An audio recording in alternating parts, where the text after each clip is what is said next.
with the engineer. They are to the point where they have 30% plans complete for that project. They expect to have a cost estimate to me by next week. Okay. With that, I think is in our best interest to figure out how to phase that project, because the expected capital outlay amount for this year would not cover that. So it's going to have to be a phased project, but it will be designed, which is good.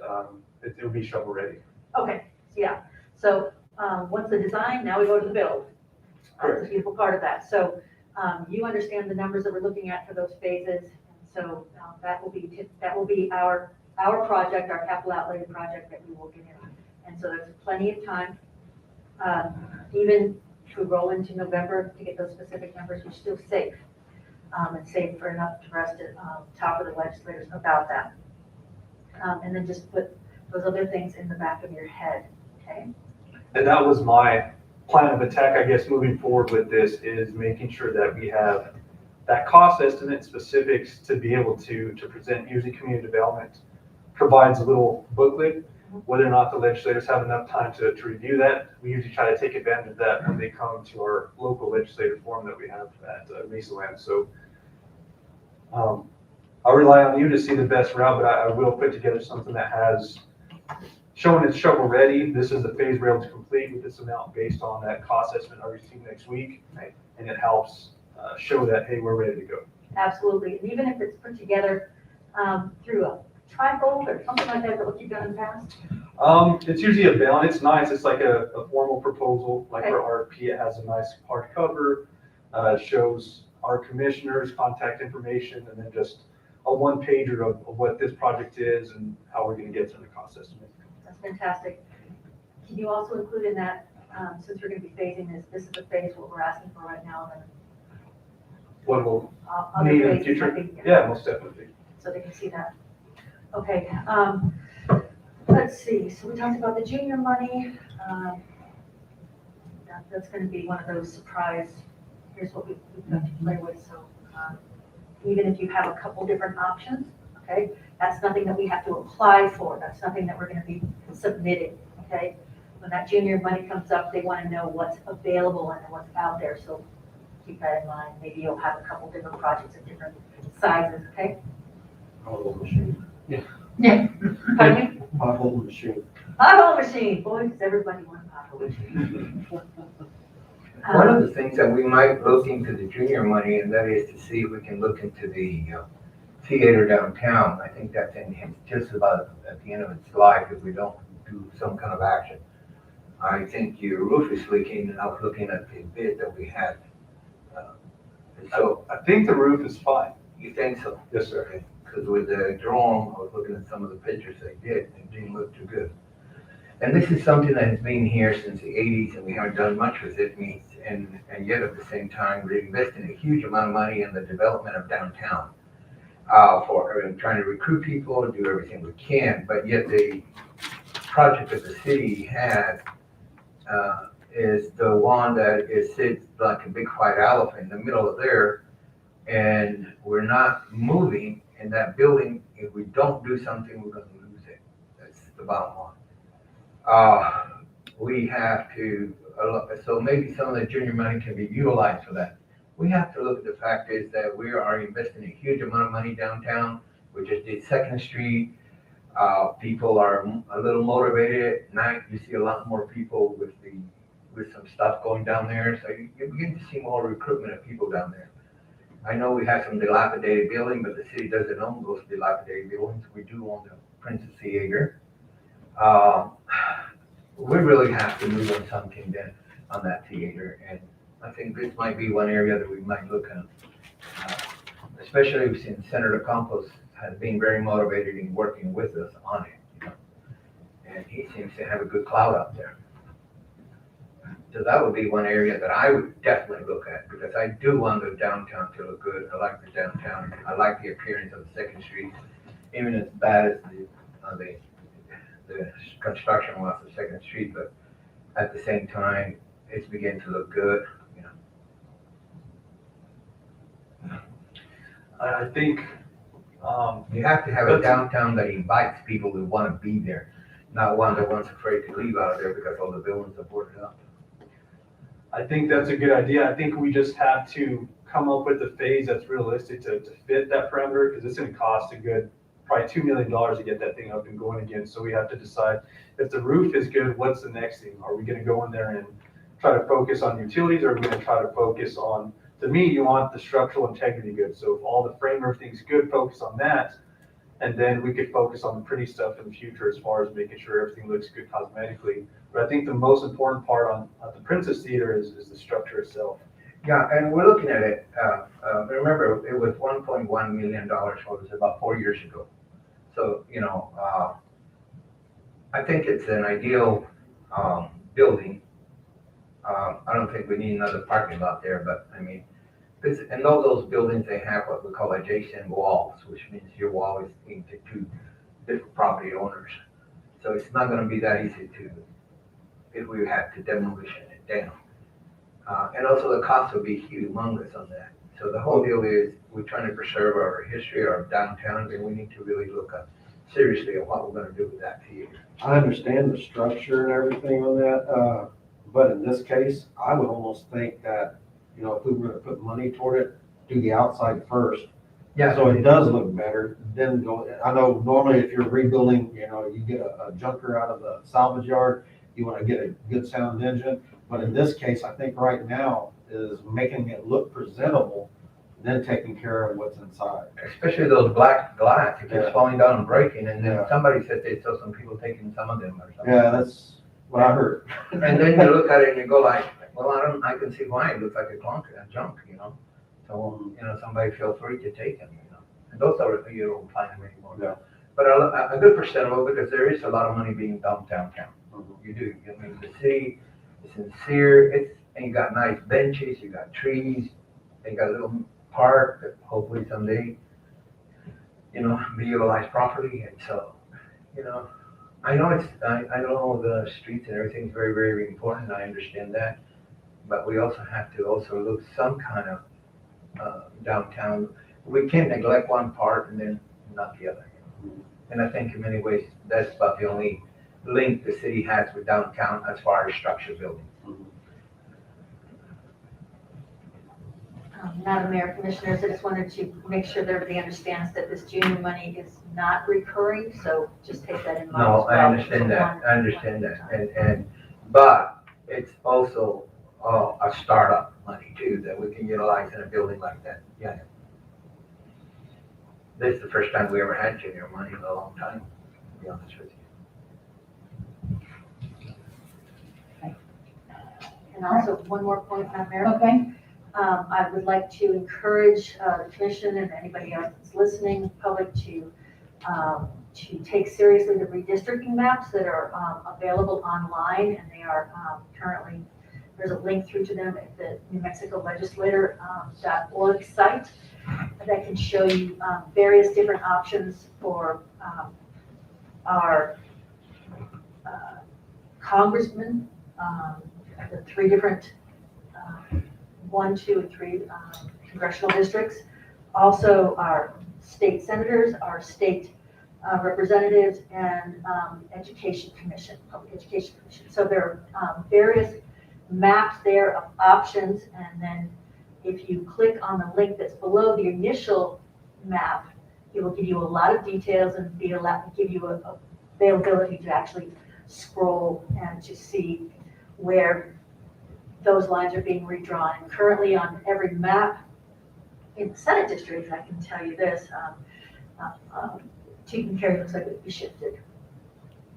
Yeah, it does, and I tell you, and I think this is the right time for us to start looking at who represents us better in Santa Fe, who is the one who's gonna be able, and also evaluate and assess what we have gotten in the past from those who represent us. Because I tell you one thing, is this is a time, Clay County is going to shift, again, it is going to shift. Either Compass will remain on our part, or he'll go north, you know what I mean? And then the other ones will go south. That's one of the ones I was looking at. And then you look at that representative Castellano, and he, on one of the ones that he they're proposing is that he will come from, it's only 5 miles, San Miguel. He'll come into the community and that's it. But he will go, and goes all the way up to McDonald's. And that's one of the representatives we're looking at, and that's looking to come in this area, because San Miguel, And so that's why we have to look at what's in our best interest, really. I mean, we can be buddies and everything, good things, but at the same time, if we're not receiving what we feel we need to, then it's time for us to start looking at what's in the best interest of our community. Because if we don't speak up, nobody speaks up for us. And if we're gonna be the good old boy, we're still gonna get the good old stuff that we always get, nothing. And I'm really serious about this, because it's no more frustration than when you're out there trying to hopefully get something and nobody pays attention or comes in and tells you, that's a good idea, thank you. And that's it. That's about as far as things get going sometimes. And I ask the residents, please look at what's in your best interest and what you think can accomplish this. We have struggled, we have worked hard here in the commission to try and bring things, but if we don't have that help up at the state level, we can only look at our gross receipts to try and make things work. But if we can get more help from the state, we can do more for our community. And we're very excited, things are motivating, things are looking great in this community. I see houses selling, everything looks good. So we need to stay with the trends. That's all I have. Well, I appreciate your time. That's all I have, unless there's questions. No, I don't have any. Do you have any? Okay. Thank you so much for coming. We appreciate it. Thank you. Thank you.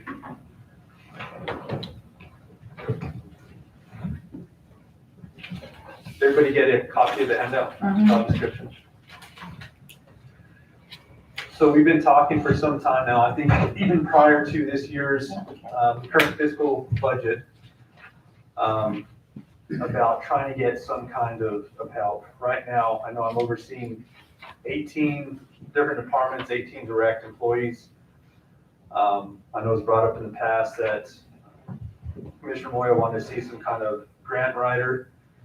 I don't believe we have enough funds in the budget to do some kind of, whether it was a public works director, an assistant city manager, or what I'm proposing tonight, a community services director, and a grant writer.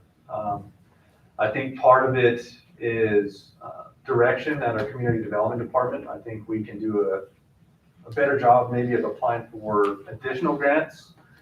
But that being said, I think this community services director position would be able to help and support of the community development department and grant writing as well.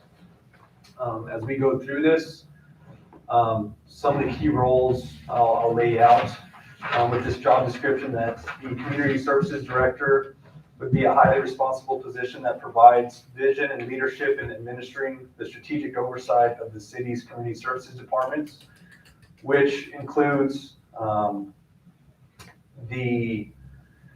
where am I at? The municipal airport, the community development department, convention center, would be the liaison and oversee the agreement for the golf course, potentially park, cemetery, and recreation departments, the historical museum, more of a liaison but oversight, as well as the senior center and any other department as assigned. The way it stands, this would take some of the weight off of my plate, off of my shoulders, I guess. And instead of me having to oversee 18 direct employees in 18 different departments, I think it's actually more than 18 departments, because some of those department heads oversee multiple departments. It'd be split more of a 10-8. I'd be overseeing 10 direct departments plus the community services director for 11 total employees. And the community services director would be overseeing those 8 departments as described. It goes in and it talks about your general information that you would expect to be required, overseeing different aspects of those individual departments. And at this point, I encourage everybody to read this, ask any questions, any comments, anything y'all would like to hear or have answered. That way we could try to make a decision on this soon and put this out for advertisement. Can we come up with a salary? Vaguely, yes. I've talked to Rochelle about what we had budgeted. This would be roughly about start at 58,000. It would also have room to grow within that. There's different certifications and responsibilities that would be expected. To come up with this job description, our HR director helped me compile it, as well as we don't want to reinvent the wheel. I reached out to Deming as well as Alamogordo. I believe Alamogordo was a good fit because they have the same form of government that we do. And a lot of this comes straight out from Alamogordo. It makes sense. I had a vision on the departments I would expect to be managed by this position, and it fell almost hand in hand with what Alamogordo was doing, and it makes sense. But with that, I think Alamogordo's bottom range for this position was 62,000. They obviously are larger, have more GRT, and I thought 58 was fair for what it's asking. Again, that can be determined at a later point, exactly what the salary would be, but that would be my starting base, would be about 58,000. Is this a position that would start on the next budget? No, this is something that would go into effect this budget. It was budgeted for in this year's. The only problem I have is, we sat here a couple of months ago talking about laying people off and then cutting our budget to add somebody that's gonna make more than what, maybe 2 employees would make. Is that wise for us to do that in front of our citizens and our employees? I wouldn't see why not, because to be more efficient, I feel personally it's every city manager prior to me, they either had an assistant city manager, a public works director, they had something to ease that burden. And it's to the point where it's not very efficient for me to continue to manage 18 different departments on my own. Well, first of all, I'll be the first one with that. As much duties that you have there, this is quite a low salary, really is, I mean, if you look at old salaries, even in my profession, I mean, we don't even have that much duties and you get a lot more better salaries, to be honest. The other thing that I would think, and I'm thinking about it now that you guys are talking about, is maybe we can work, and we did talk about the difficulties we were having at the last budget and how hard it was at that time, and we're struggling, and yes, we were struggling.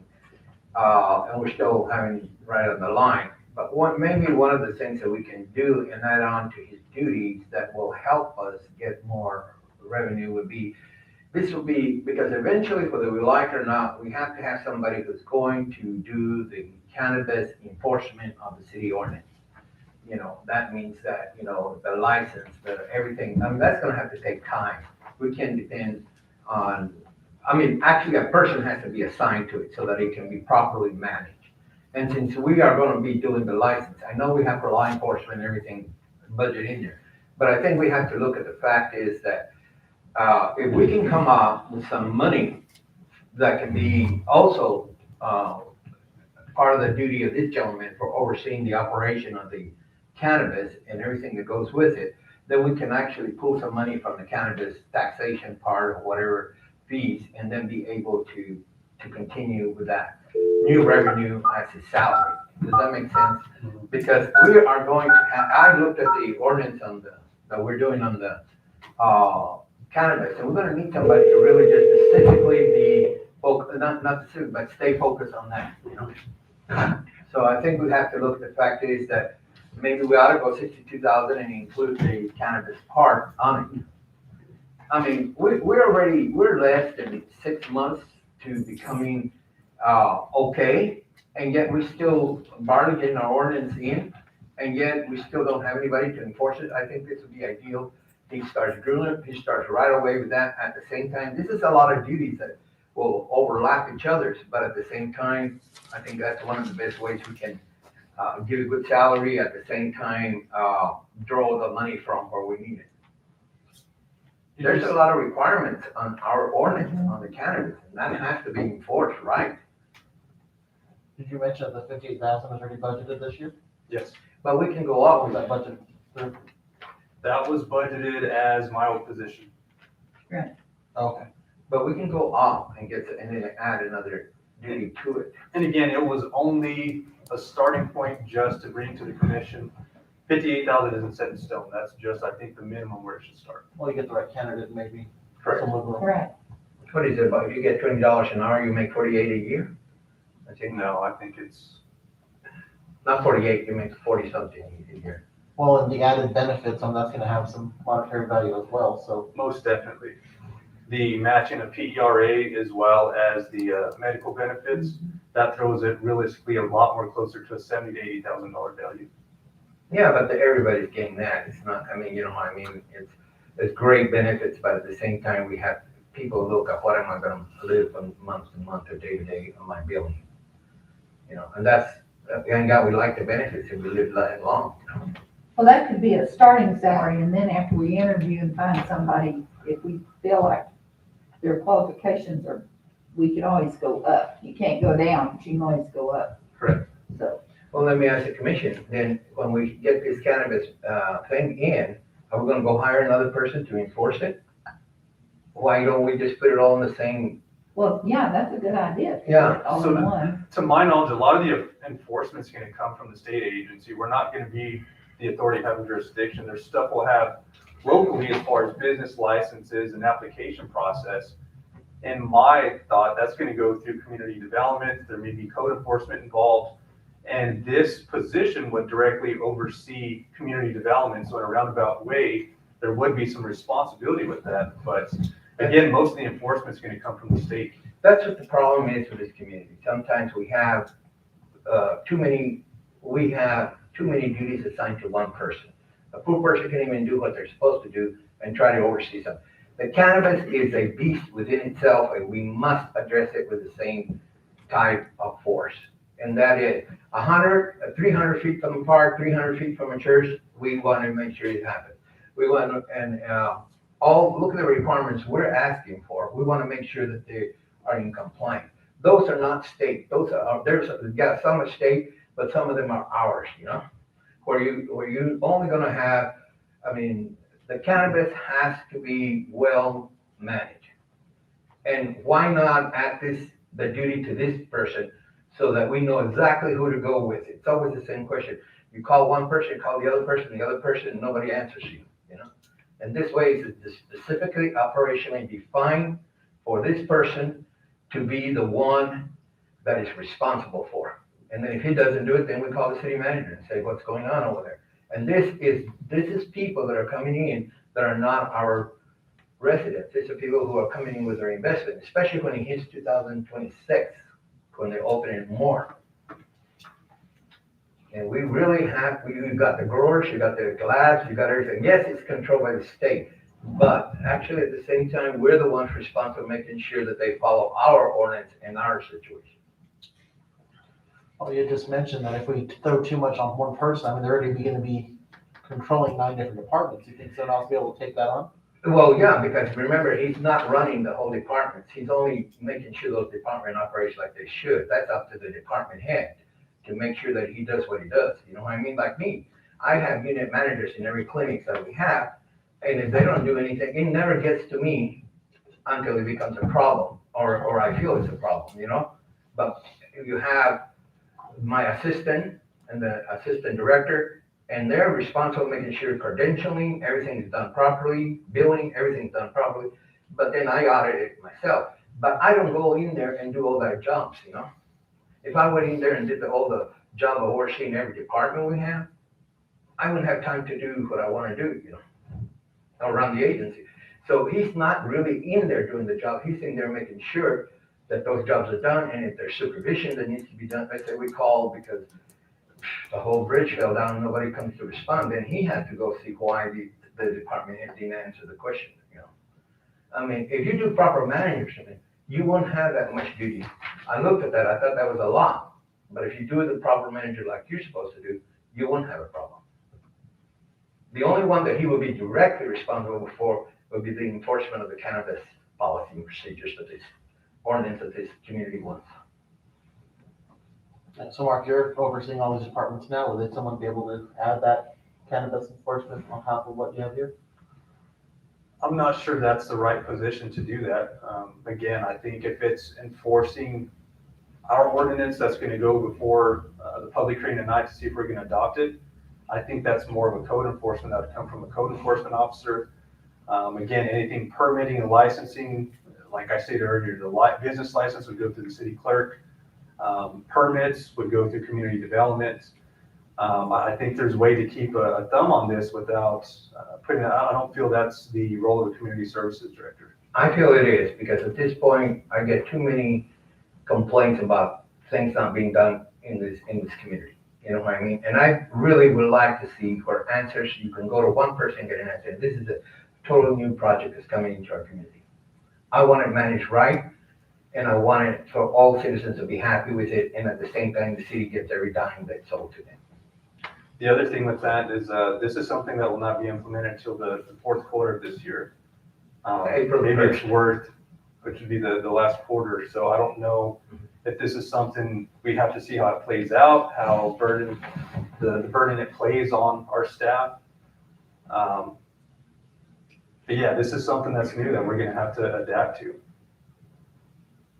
And the sooner we start with facing the reality factor, whether we like it or not, somebody's gonna have to be in charge of it. We can't have 100 different departments trying to manage in them. Yeah, this guy is in charge of the cannabis. He'll say, well, first of all, you need to do this, and before you put the application in, let me say I put my application before the clerk, and she goes, is it 100 or 300 feet from the park? Is it 300 feet from here? You know, he can check all that. Then he says, does he got, what is it, one of the things, the water rights, the water permits and all that will be going to the state, and they'll be coming back to us, and then we'll recheck that, make sure it's in the right district, right, everything, you know. And I feel that's right in the wheelhouse of planning and zoning. They do that already for the liquor licenses. They have the software and the training to go out and look at, is it 300 feet from a residence? The other thing in the cannabis ordinance is 150 from a second dispensary. So I feel, again, realistically, that's something that could be. Well, he has to learn the software, that's all. I just don't want to see any more flopping in this community. It seems like I get so many complaints constantly. Nobody answers my calls. Nobody tells me anything. I mean, you guys have gotten the same thing. And you guys have gotten that too. You know what I mean? Don't say you haven't. And then you feel so helpless. I mean, Mark has done a good job. Don't get me wrong. I'm not getting on your case, okay? But it's really hard when somebody says, well, who's supposed to? Take example of the stupid septic tank up here on the community, go that health hazard, nobody know who's what or whatever, you know? And that was pretty sad. If somebody would have just stayed on it, that would have been solved, and the people wouldn't have got so upset and angry. And, you know, he was very nice when he came here, but when I met before with him, he wasn't that nice, you know? And it still hasn't been solved. It still hasn't, and that's when we have go back, somebody say, you were assigned this, you were supposed to have done it, and if you can't do it, then we need somebody else in your place. Well, Mark, I think I share the same feeling that Mayor Pro Tem Duplantis has is, you know, we're looking at a rough budget this last year and adding someone in even though it was budgeted. I hope we don't come back and look at it and say, oh, now we need to cut them. Or look at cutting someone else because of it. This was budgeted. We're looking at one more increase come January, correct? Correct, and that was all budgeted. That was all part of this pre-planning. Why it took us so long to come through with this budget was because we were looking ahead with minimum wage going up. We're looking at the compression that created. This position was put in there because, as the contract states, if something were to happen, the city manager would go back to a previous position. So in all honesty, the one that I'm not protecting is myself. This is essentially cutting my backup position per contract. So with that being stated, I'm going to put my neck out on the line to try to get some help because, again, we're talking about efficiency. We're talking about communication. It's not easy for one individual to run at least 18 departments. It's not realistic. Yeah, if we get the right help, you won't need that backup. Correct. And a lot of it, he'd be focusing on it. And you remember, the city manager also has to do some PR work with people that come in or something, you know. And when you have somebody designated to do this, oversee this, it's a lot easier because he already knows his duty and he doesn't have to go be a social butterfly. He can just do his job. And this person reports straight to you, right, Mark? Correct. Or to the city manager? Yes. But I think it'd be foolish for us not to include him into the cannabis and get some of that money to make his salary up there. I really want things to work. I'm tired of overseer told me, well, let me see, and we can't do anything because our hands are tied. Look at that sewer system thing. Nothing somebody should have stayed on it, should have reported to the state of New Mexico if the EPA does not want to take steps on that hail hazard that we have there. And it was, I mean, I don't want to get off topic, that was reported to the New Mexico Environmental Department, to the Health Department. So again, they kicked it back and put it on the city, but getting back to this again, we're not going to know what kind of GRT, what kind of revenues are going to be had We can take it in one down. quarter. Once this happens on April of 2022, what if it's a flop? What if we don't get the GRT we're expecting? That GRT is going to go into the general fund anyhow, so that's where the funds for this position would be on. It's adapting. This is coming at us in a hurry. We have to be realistic and be on track and be ready for it and be proactive. But at the same time, we don't want to say this position would oversee cannabis stuff and then we don't get the GRT expecting we sell ourselves short and pay too much salary. Well, you already have 58,000 budget. That's already in there. And I'll be honest with you, we have to learn to start taking chances because we're not growing. I mean, the city's growing, but we're not the frustration is getting heavy and heavy on some of us commissioners, on all of us, because that's who represents the community. And if we don't have people designated to do some of these things, it is really hard to get a good answer for a resident that wants an answer. So as far as I'm concerned, we should throw it in there, try and get some money out of there, and it will even better our budget because we can take better money out of the cannabis and use it to pay salary and have a little extra left. When you But we look, have to take a chance. We have to go forward. when you start, where are you looking to start to advertise? As soon as possible. How does this commission feel? Do you feel that we should add the cannabis in there? Because we're already there, regardless of like or not. Applications open in September. And you can go online and apply for your growers and other type of things, I mean, except the dispensaries coming in, and it should be we have less than 2 months. January the 1st should be the first application going in. And then April the 1st you should put your open sign and get in there. And right now, we're looking also at medical cannabis dispensaries that are looking into dispensaries. Those are legal to come in right away, and we have to make sure they follow our ordinance. Well, it shows here that whoever gets this position is also in charge of the New Mexico Alcohol and Gaming Division for our city's liquor license.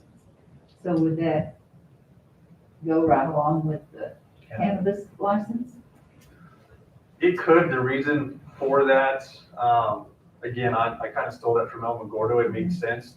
That's another thing that fit. They actually have a city liquor license, which is fairly rare. And with that being stated, I think that's more of a managerial type assignment. And I think it fits with what we have going on, whether it's the discussion of potentially contracting out the convention center privately. I wouldn't want to you can't have a local resident that's a contractor and it has to be a city employee. So I would expect that individual to be in charge of that as well. And that's where we talked about incentives. Once they get their certification, there's an opportunity to bump per our ordinance. If you receive a certification that's pertinent to your job and it's approved by the city manager, you could get a 5% increase. So again, there's incentives, and that's a requirement to get within the first 6 months. So again, it's just laid out in a way that allows for more salary instead of $58, just a base salary. Like I said, it's up to the commission, but one of the things is when we leave things too open, too flexible, we never manage to get answers that we want as commissioners, especially when people are calling about this, that, and the other. You know what I'm saying? We say, well, it's supposed to be the planning. No, it's supposed to be the zoning. It's supposed to be the streets or somebody else, but we never get an answer. You know what I mean? Well, my 2 cents won't be very much longer. When it comes to what Mayor Pro Tem is saying, I do believe that we should put not Mayor Pro Tem. Hey, man. That didn't sound right. That didn't sound right. Maybe. I think putting that starting salary at 58,000, depending on experience, should be adequate. Because last thing we want to do is have somebody come in, because the worst thing you can do is interview somebody because you know they're going to lie to you. Oh, yeah. They're gonna, but I think, it should be depending on, saying starting doesn't mean we can't pay the 62. It just means, okay, this is where we're gonna start at, and if your experience shows that you're able to handle all this stuff, then, yeah, we can entertain. Oh, give it We're not committing to the No, 58,000. We're not going lower, but, it shows that we are open to consider higher. With the cannabis thing, I think, having them overseeing the planning and zoning department should be sufficient, because the planning and zoning does handle that. Not having the individual be the one person going to do it, because pretty soon they'll be spread thin and we'll be in the same position. My own, and I believe the city manager does need help. I do. I agree with what the Commissioner Moy is saying. Like I said, though, my only thing that bothers me a little bit is a few months ago, we were discussing laying off people. And I know this was a budgeted position, but still, we're looking at, and that is the only part I wrestle with. It has nothing to do with, I think Mark should be able to handle all this because he's correct. Everybody else has had some type of help somewhere. And, with cannabis coming in, the city clerk is gonna need some type of assistant to monitor this stuff, because she's not gonna be able to go out and check and make sure these permits were in place. But like I said, I think having him over the planning and zoning department as one of his duties should be sufficient to cover what you're asking for. Yeah, and I can see where it would if we had a lot of personnel in the planning and zoning too. Well, if they're we short, were- then he gets out there, Yeah. that's And what all of us. but I think we need to really specifically spell it out. Cannabis will be also one area that you have to oversee, because that's a new venture. And right now, what we have in planning and zoning, we have a lack of staff, there's shortage there, and everywhere it is. But the whole deal, remember also, when we worked on the budget, we also laid off a lot of people, part-time and everything. So that brought our budget more in compliance with what the state wanted. So I know that you had called, not you, but the city had called some people that were part-time to full-time and whatever. And some didn't come back or whatever. So it, in a way, it started to look a little more positive, more balanced. But, there was a lot of difficulty in the past, And that's where we wind up. That's where we get in trouble. If we don't take care of the purse, if we keep an eye on the purse, then we make sure that we can avoid disasters. And so, I don't know, it's up to you guys, but I really want to make sure this cannabis comes out in the right direction, because it's gonna be a very good revenue for the community. I really hope it will. Well, I feel with the revenue that we receive, that GRT from the cannabis, I truly believe we're gonna have to start dumping that back into our police department, to our EMS. Those two departments, you have to have a certification to maintain that job. I think they're underpaid. And we need to be realistic. Call volume is gonna go up. It's been proven. You look at these other states that have legalized cannabis, we're gonna have higher EMS rate volume. We're gonna have higher police call volume. So, I just don't want to dump all our eggs in one basket with this. And like Mayor Pro Tem said, I agree. That's why we have other duties as assigned. I think if something's lacking in a department, I know I have to step up when one of the departments lacks. I'd expect the same from this community services director. And if we're getting bombarded by cannabis permits and whatnot, then again, you spread the wealth around. If I have to step up and I have to go do stuff, I can do it as well. But this isn't an effort to be more efficient as a city overall. No, as far as I'm concerned, it's gonna be hard. It's a new venture, where we're going into. I think it's a good idea that we get this gentleman to come in, or lady, whatever it is, and take this position. But at the same time, I like to see things a little more smooth as far as being able to get answers. And I'm hoping that this will give it where Mark has more time to be in the office here and be more accessible here. But it's all in Because I know he's overbooked right now. And I think what's gonna happen with the cannabis, because of the fact is, there's no limited in license, except for the fact is that you have to be 150 feet apart from everyone. We don't know if we might get 100, or we might get 2 or 3 or 4, you know what I'm saying? Still out there in the air. So if we, and I think, we still have the architect that has to go with it, if you look at our ordinance, it has a lot of stuff that needs to be the architect, the 150 feet from the other cannabis, no drive-through windows, a lot of stuff. And then he has the three different tiers, which is the production, the manufacturing, and the sale. Sounds to me like they find most of it, one person. Well, but the law enforcement, we're gonna have to have them work in the street, and we can't have them actually being over there doing the code enforcement. Mark, I say let's go ahead and let's find you some help. Yeah, I think we all agree on that, but I think we just have to see, we're gonna have to throw extra part into that to make sure that we get it clarified right. I mean, I don't wanna have the same thing that we did with the septic tank, that was a disaster within a disaster. And nobody can get an answer. Right? Anything else? No, ma'am, Now, that's the it. question I have, are we gonna add a more duty on the cannabis for this job, for this description or not? I think I should. Is planning and zoning listed as one of the duties? It is community development department. That's the a whole whole development. Maybe have something with an emphasis on cannabis. Yes, definitely. But community, and not saying that, like I said, again, Commissioner Moya is right in the sense this is something new. And to just throw it out, I'm not saying have the guy go, but I think it's important that they understand that will be an emphasis on that, And the other thing you have to do is, if there's a question, is this what the state wants or not wants? It's gonna take time to do research on it. because the state really hasn't been very clear. And it has a lot of ifs in there, and then we're trying to do the right thing, and we don't wanna give it bad information to somebody, or say, we don't know, call the state. But yet, it's still within our area that we have it in our ordinance. So I think we need to put a little emphasis in there with that job description. Anything else? Yeah, I think, And then I think we'll adjourn. go there. Get ready for our commission meeting. Give me about 5.5 minutes. Yeah, I think you're probably with